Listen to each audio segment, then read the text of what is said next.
Hello everybody and welcome to the second episode of my new series Declassified, a counterpart to my regular reviews in which I take an in-depth look at the real-world running costs and issues that you'll need to know about on a variety of dream cars, everything from M3s to Maybachs. In episode 1, we looked at the Ferrari FF, Maranello's 4-seater V12 masterpiece, and today is another 12-cylinder from an equally as iconic brand, Aston Martin. But where even the ropiest of Ferraris today will set you back over £40,000, what we have here is one of the coolest cars from the early 2000s that remains highly desirable, yet could be yours for less than the price of a new Fiat 500 electric. So, join me on a journey today to discover whether you may be a little bit closer to owning an Aston Martin DB9 than you ever thought. Let's get going.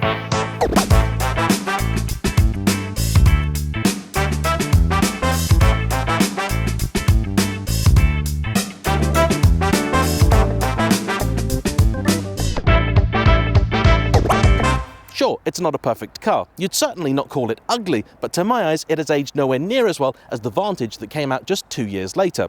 That engine, mighty 5.9 litre naturally aspirated V12 though it may be, even in period it wasn't the fastest thing around, but it certainly makes a fantastic noise. Though the interior technology and switchgear is definitely of its time, there's also a whole herd's worth of leather in there and it never fails to feel anything other than special. But perhaps the most significant thing for the Aston Martin DB9 is that it forged its legend without any help from a certain Mr. Bond. This is a car revered not because the world's most famous spy drove it, but because it was actually good. The first generation DB9 came out, are you ready for it, 20 years ago, back in 2003. And I must have got some maths wrong here because I'm certain that was 5 years ago. 4 years from now, in 2013, this will be replaced with a second generation car that actually owes far more to the very short-lived Virage than it does the first generation DB9. Production will eventually come to an end in 2017, with some 16,500 cars made globally. Call me Nostradamus. In this video, I'm going to be largely focusing on the first generation car, which today can be had for anything from £25,000 up to about £60,000. This was a massively important car for Aston Martin because it was their first modern volume production car, replacing the DB7, which in truth underneath was decade-old Jaguar bits, and sitting alongside the Vanquish, which though it was certainly a modern Aston, was also one priced like their old flagships, so appealing more to your Ferrari customer than your Porsche one. The DB9 was officially the first Aston Martin to use their all-new aluminium-intensive VH architecture, a series of bonded and riveted aluminium extrusions based on a technology developed by Lotus. This was something they'd first done with the Vanquish and stayed with all the way until the introduction of the DB11. This meant that the DB9 was considerably better than the outgoing 7 in just about every single way. Just sit in the two cars back to back and it will feel like there's 20 years between them. You'd never believe they were models on sale for a brief period simultaneously. More than that, despite being considerably cheaper than its big brother the Vanquish, on account of its lighter weight, the DB9 performed nearly as well, meaning this was a smash hit with almost everyone. Almost. There are a few key points in the DB9 timeline you'll want to be aware of. The very earliest cars can be easily identified by the seats that they use. They have the same style as in the older Vanquish, and though they may not look quite as appealing as the later ones, I think they're actually by far the superior items. They're just much more comfortable. I really like them. These are prettier, but I really don't get on with them. Your mileage may vary. Unfortunately today, though these are almost certain to be the cheapest cars to buy, I'd also wager they may be the most expensive to run. If for no other reason than these are the cars that have been cheapest for longest, which means they're more likely to have had things skipped, and because they are early examples of the car, they do not feature any of the upgrades and improvements made as the model aged. In 2006, not only did the seats change, but Aston Martin also sought to address one of the key criticisms of the car. Evo magazine in particular have been very vocal about the fact that early DB9s, though they had much to love, didn't seem to know what they wanted to be. Were they a soft, comfy tourer or a more focused, hardcore sports car? The car itself seemed a little bit too unresolved for them. Having experienced an early DB9 for myself, I can see what they mean. It was a far, far firmer and sportier car than I expected. In all fairness, compared with some modern machinery, I don't think it's actually that bad at all, and for a lot of people it would not be a deal breaker. But if you're being critical, which as a journalist you should, the car wasn't as good as it should have been. So, to fix that, Aston Martin introduced the Sports Pack, and the only shocking thing about it was the fact that they didn't make it standard. The Sport Pack got you these gorgeous looking alloy wheels, a 4mm lower ride height courtesy of revised springs and dampers, a faster steering rack, and an aluminium undertray that actually contributed to structural rigidity. This cost just £2,500 and totally transforms the car. For me, it is night and day better, and I would never have a DB9 without it. Like I said, why they didn't fit this as standard, I do not know, because not only is it better as a sporty car, it also seems better when you're just cruising too. Magic.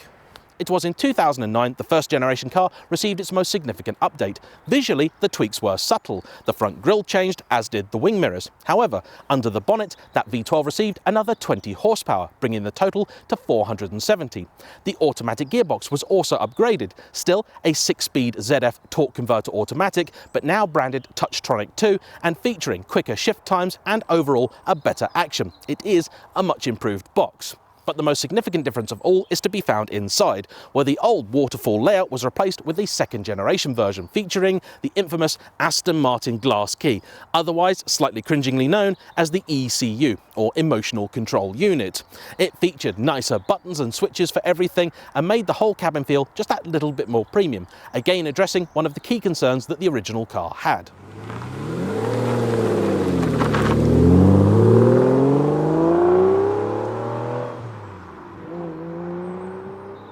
The final changes made to the DB9 came in 2011 to 2012, when it received for the first time adaptive dampers, and today these cars are considered the ultimate evolution of the original.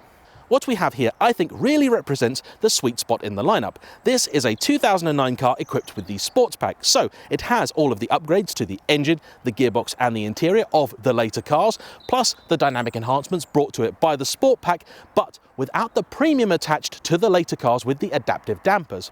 For one of those, you're likely to pay over £50,000. An entry-level early 2003 or 4 car, you're still going to pay £25,000 to £30,000, but something like this could be yours for just £35,000. And for me, it's certainly worth the extra outlay in just about every conceivable way.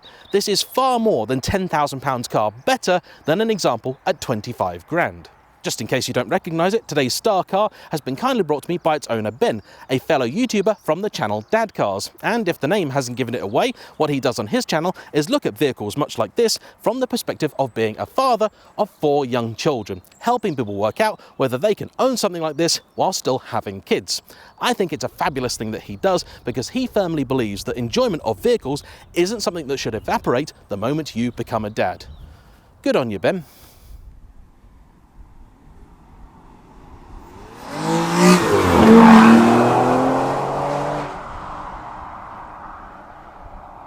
Okay then, time for some DB9 fun facts. This car was designed and built during an era where Aston Martin was owned by Ford, alongside brands such as Jaguar in what Ford called the Premier Automotive Group.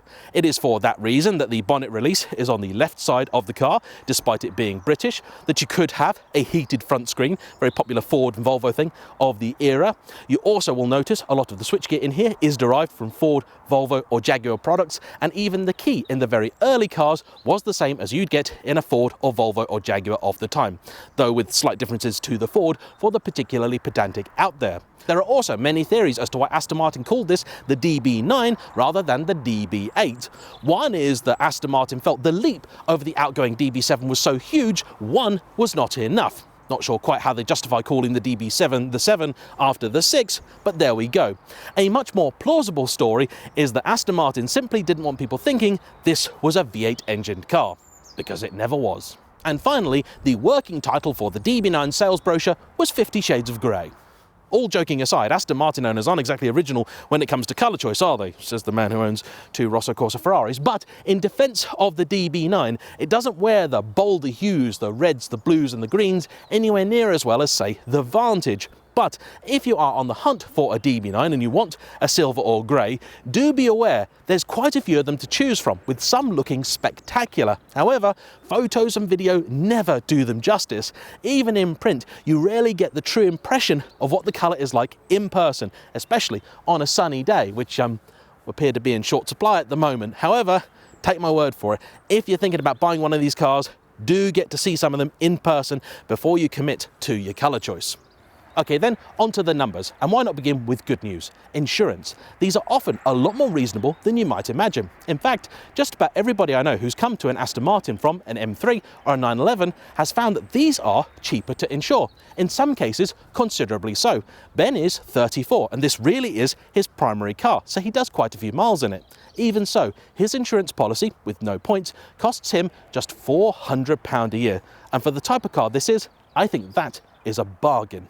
Purchase price. The bottom of the market is at the early £20,000 mark. However, that's likely to be for a very high mileage example of an early car, possibly with a cap market against it. The cheapest clean car would start at around £25,000. However, as is common for many an Aston Martin, it's at the bottom sort of £5,000 to £10,000 where just a little bit more money gets you a lot more car. You'll find facelift examples from £30,000 and something like this with the sport pack around £35,000 to £45,000.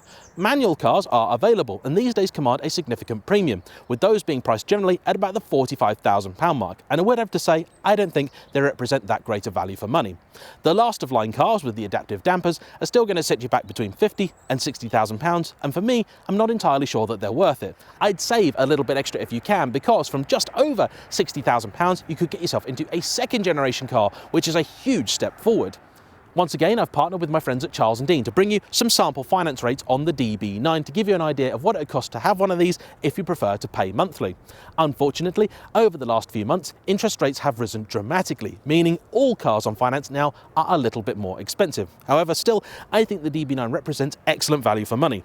I ran a couple of different quotations with different cars. The first was on a £47,800 car, so a very, very good low mileage example with plenty of options. With a £5,000 deposit, you'd pay £593 a month and 35 pence, and that's on a hire purchase with balloon agreement. The balance to pay at the end would be £31,080. Your total interest charges there, £16,910 and 80 pence, with a sample APR of 11.9%.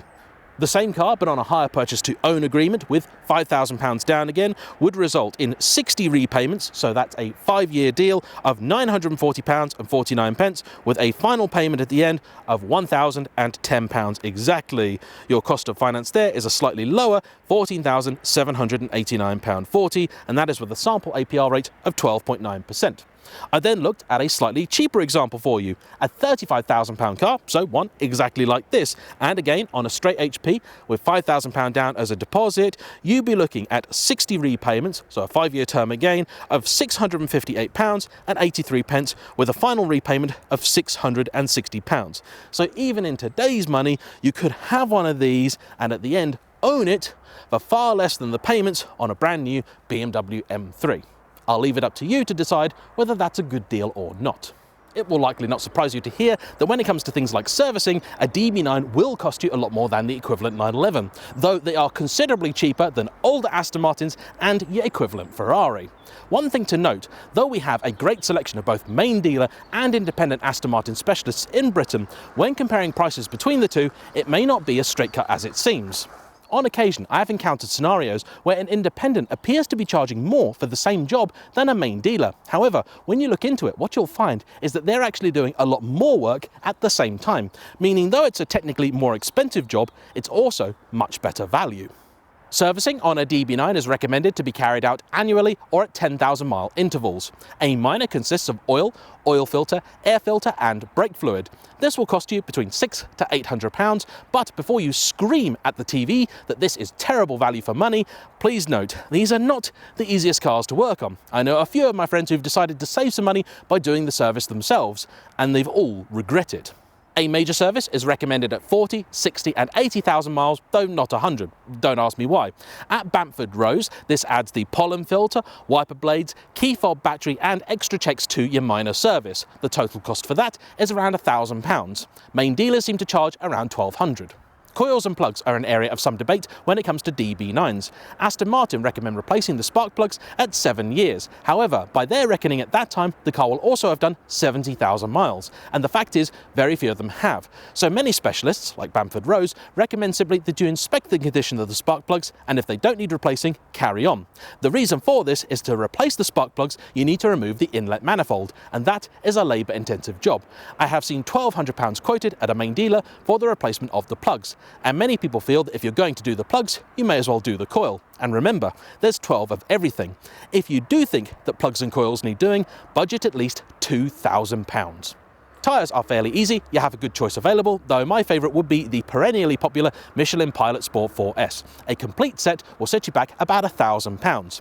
If looking at buying a car, make sure to inspect the condition of all the tyres, the rears in particular, and when looking at them, make sure to check the inner edges, because on cars like this, very often those will wear first. This is not necessarily a fault, this is the way these cars are set up, and I've seen plenty of examples where the outside edges still have plenty of tread, and the insides are on the cords.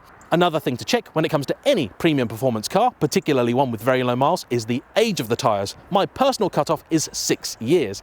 Any older than that and you simply want to replace them. It's not unheard of to see cars like this driving around on tyres that are over a decade old, and there's no two ways around it.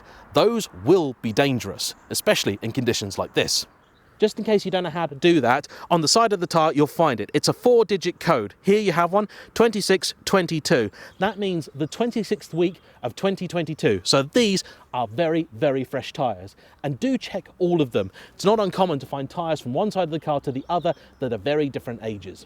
Brakes are also very reasonable. You can find the OE equivalent from Brembo at a considerably lower price than Aston Martin will charge you.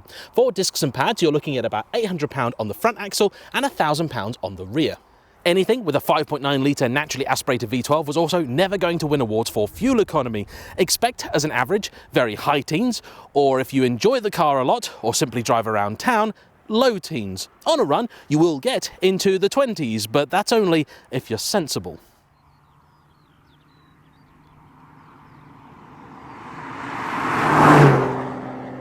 What's it like to live with as a daily then? Well, surprisingly good. If you can stomach the increased fuel bill, I'd say if you can live with the 911, you can live with one of these. Room inside is fairly good. It is a 2+2, and you've almost certainly noticed the child seats in the back. I would say they're good for anyone up to about 7 or 8, but once they're out of booster seats and they've grown their legs, they're probably not going to have such a good time. So those really are restricted to use for very small children. But the front seats have fairly good room in them, meaning most occupants should be fine, though those over about 6'1", 6'2" will want to check before they buy. Boot space then, and time to introduce a new weapon in the JAYEMM arsenal. This is my new camera bag. It's a think tank airport security. Cost me about £300 odd, and I really like it. It replaces a very faithful Low Pro 35 that now is a little bit dog-eared and due a retirement.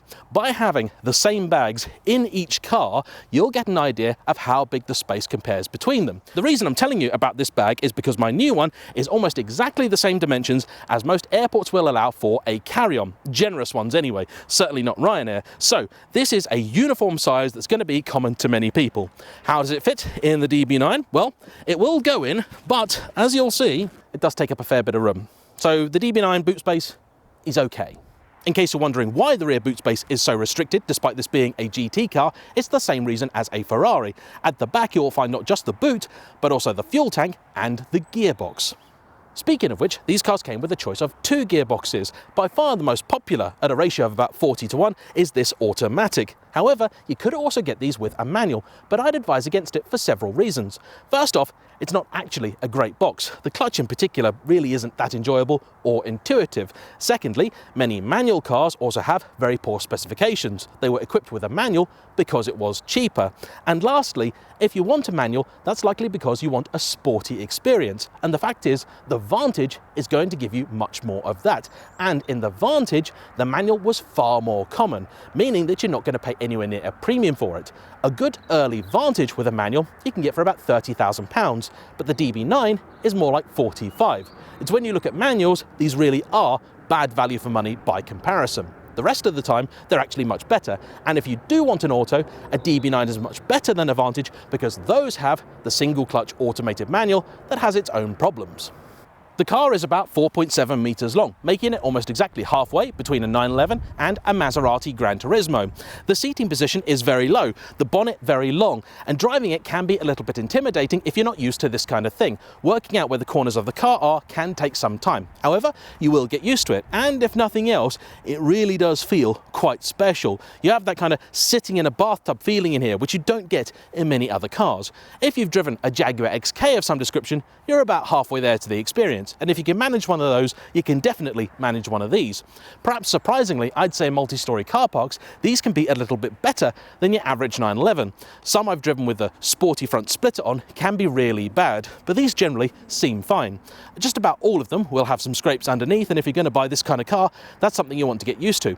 But for general day-to-day usage, the DB9 should get you just about everywhere. DB9s all come with the safety features you'd expect of anything modern, so airbags, ABS, traction and stability control. Nearly all of them were also spec'd with a Volvo-derived sat-nav that even when new was somewhat derided. However, today, a company called Aston Installations can replace it with a much better system that's Android Auto and Apple CarPlay compatible. If you use these daily or for long journeys, I'd say that's an essential. For those who like to fly under the radar, an Aston Martin in grey, particularly somewhere like London, will draw surprisingly little attention. But do expect the odd conversation from fellow petrol heads and thumbs up from other motorists as you're driving about. People love an Aston. And this is also key when it comes to a very, very British thing. That's badge snobbery. If you happen to live somewhere where you need to turn right into a main road, which in Britain is the more difficult one to do, something like this really will save you a lot of time. Owning a car like this versus 911 could save you minutes every day on your commute.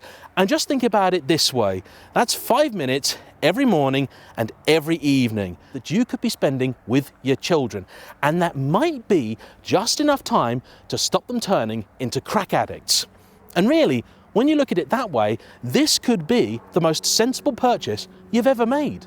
I asked Ben what advice he had for anyone thinking of buying an Aston DB9, and he had two things to say. First off, make sure you buy a C-Tech trickle charger, because if you don't plan on driving this regularly, i.e. more than for a few days, then do keep it charged. Like many exotics, these really don't like being stood for a long time without having some electricity thrown at them. Secondly, just do it. He is keen to point out the fact that he is a normal guy earning a normal wage, trying to raise a family, and still he has managed to afford his dream car. I'm not going to say that they're cheap or that they're for everyone, but I happen to think these are maybe a lot more accessible than many people realise. Another thing, these cars sound fantastic, but only when the exhaust valves open, and to do that requires both throttle and RPM. As a result, many people could easily believe that these just don't sound good enough and want to fit an aftermarket exhaust. Don't do that. The best solution is simply to fit a valve controller. Do that, and I'd wager most people would be more than satisfied with the sound you get from this.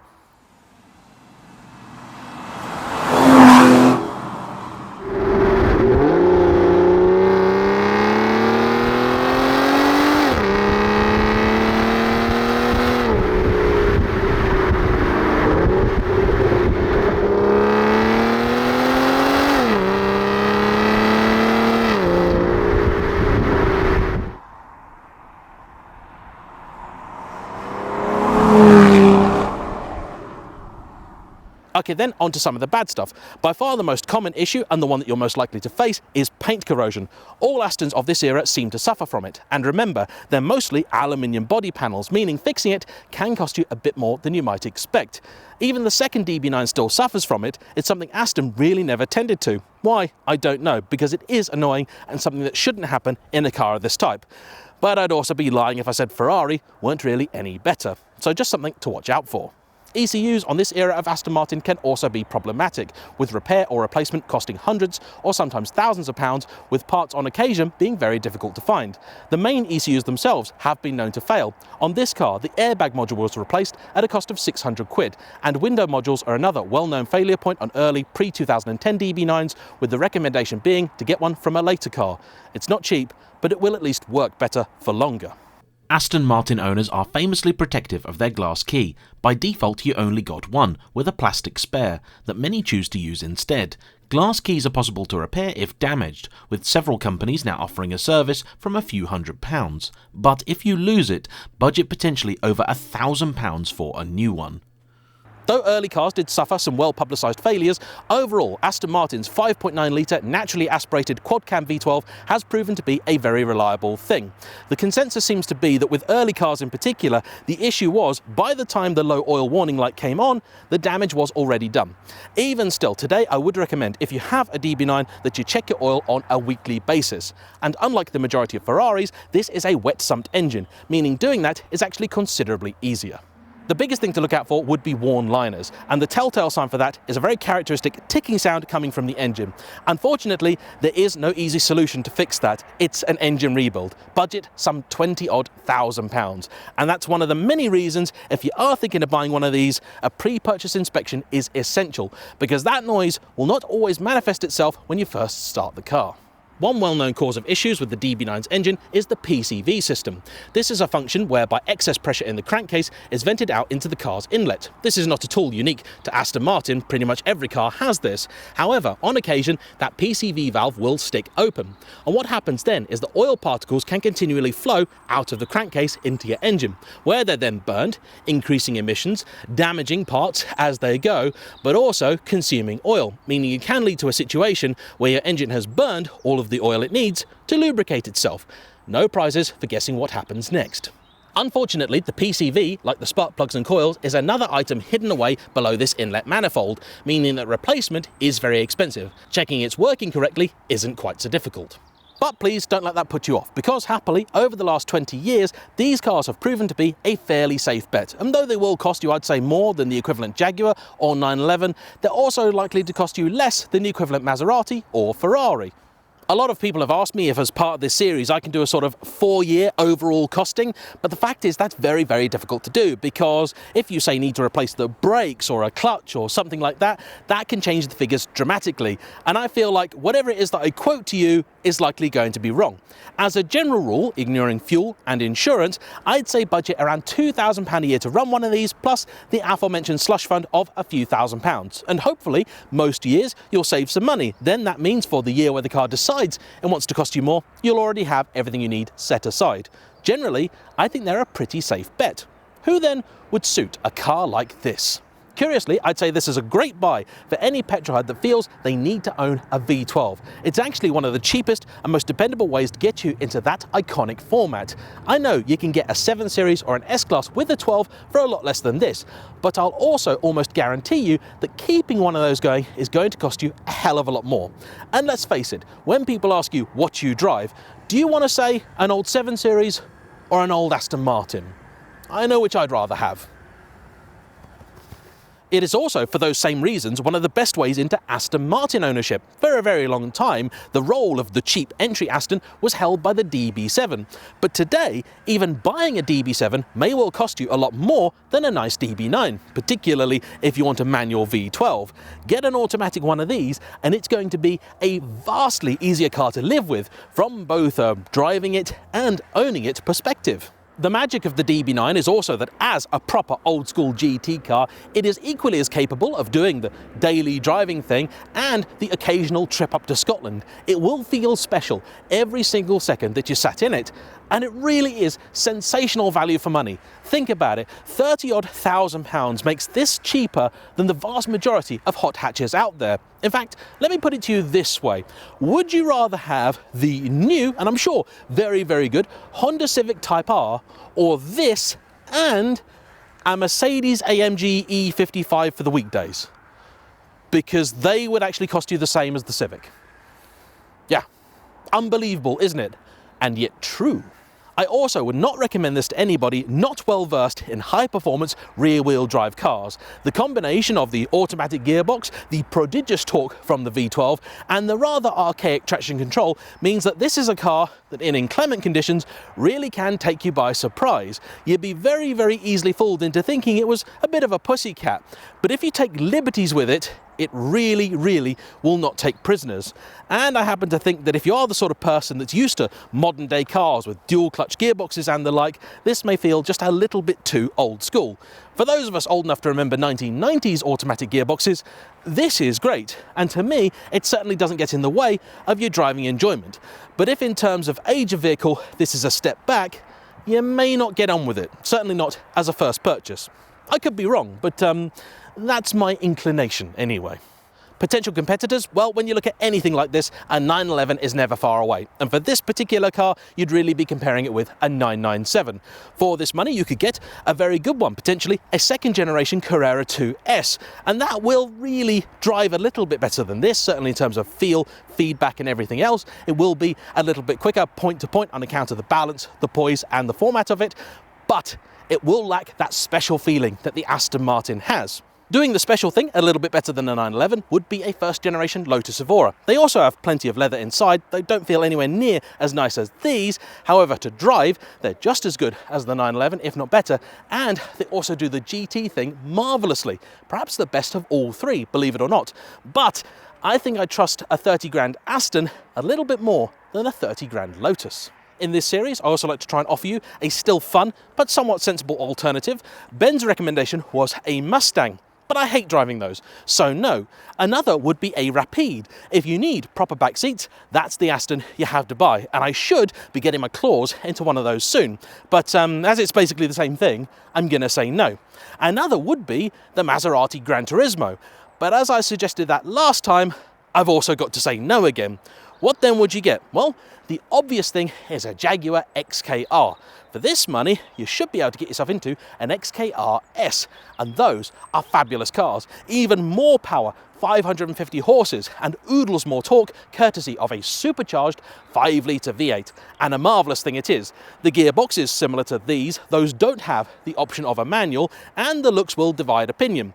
The back seats are equally as useless, the boot may be a touch better on the Jag, and sure, the badge isn't quite as premium. But when buying a Jaguar for your money, you're going to get a newer, better specification and lower mileage car than you would with an Aston. And in theory, the running costs in terms of fuel, servicing, just about everything are going to be lower. So that would be my fun alternative.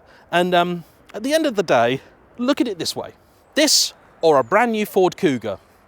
I rest my case. A massive thank you to Ben for bringing this car out, and to you for watching the second episode of Declassified. Don't forget to hit the comment section down below, tell me what you liked, didn't like, smash that like button, hit subscribe if you haven't already, and I'll see you for the next one. Bye bye. There you go, you're good.